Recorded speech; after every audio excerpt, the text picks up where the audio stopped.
Pregação expositiva pode ser resumida em 3 verbos. Primeiro, ler o texto. Ler.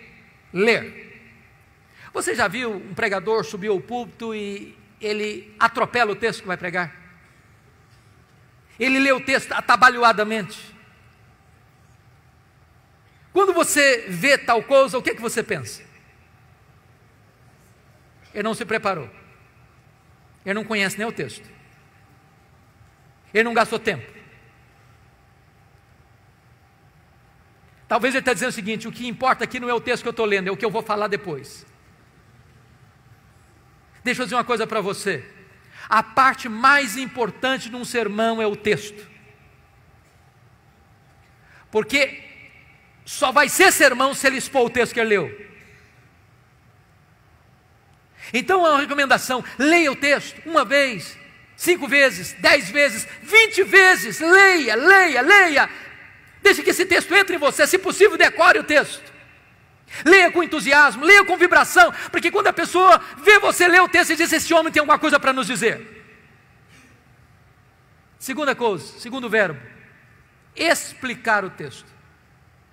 Calvino dizia que pregação é explicação da Escritura. A não ser que você explique o texto, você não pregou. Você conhece aquele tipo de pregador que lê o texto, vai embora do texto e nunca mais volta para o texto? Ele viaja, faz viagens internacionais e espaciais. E você pergunta: meu Deus, mas por que ele leu esse texto?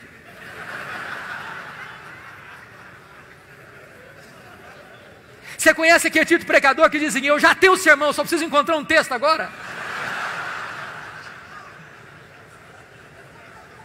O sermão emana do texto. O sermão é a explicação do texto. E por isso nós temos uma palavra técnica que os pastores conhecem, que é exegese.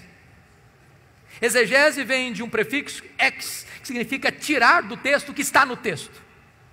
Cave o texto, descubra o texto, veja o que está lá.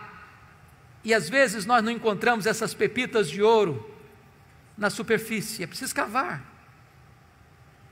Esse é o papel do pregador: ir para o texto, perguntar ao texto, mergulhar no texto, descobrir as riquezas do texto, trazer isso à tona.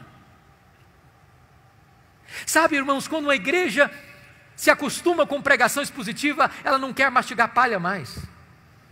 Depois que ela descobre a riqueza da Escritura, ela não tolera mais escutar sermão que não seja focado na Escritura, que exponha a Escritura. O contrário de exegese é exegese. Exegese tem o prefixo eis, significa colocar lá, o que não está lá. Tem muito pregador que vai para o púlpito com as suas ideias, e ele tenta impor ao texto o que ele pensa, o que ele acha.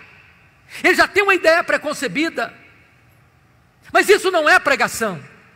Pregação é quando você vai para a Escritura e deixa que a Escritura fale. Você é apenas o canal, você é apenas um instrumento. O terceiro verbo importante, pregação expositiva: primeiro é ler o texto, segundo é explicar o texto, o terceiro é aplicar o texto. Dr. John Stott escreveu um livro importantíssimo, que penso ainda não está em português, Entre Dois Mundos, e ele disse que pregação é a união desses dois mundos, o texto antigo com o ouvinte contemporâneo. Se você não conectar o texto ao ouvinte, você não pregou. Pregação não é um discurso diante do auditório. Pregação é uma palavra ao auditório. A pessoa precisa entender: é com você que eu estou falando. É como aquele pregador que foi pregar em João 10 e falou sobre a ovelha, falou sobre o pastor, falou sobre os lobos, falou sobre os campos, falou sobre os prados, falou sobre as águas, falou sobre a grama verde, falou sobre a lã da ovelha, falou e terminou o seu sermão depois de 1 hora, há 2000 anos, lá nas pastagens da Palestina. E o auditório perguntou: e daí? E daí? Isso tem a ver comigo? Pregação precisa ter aplicação.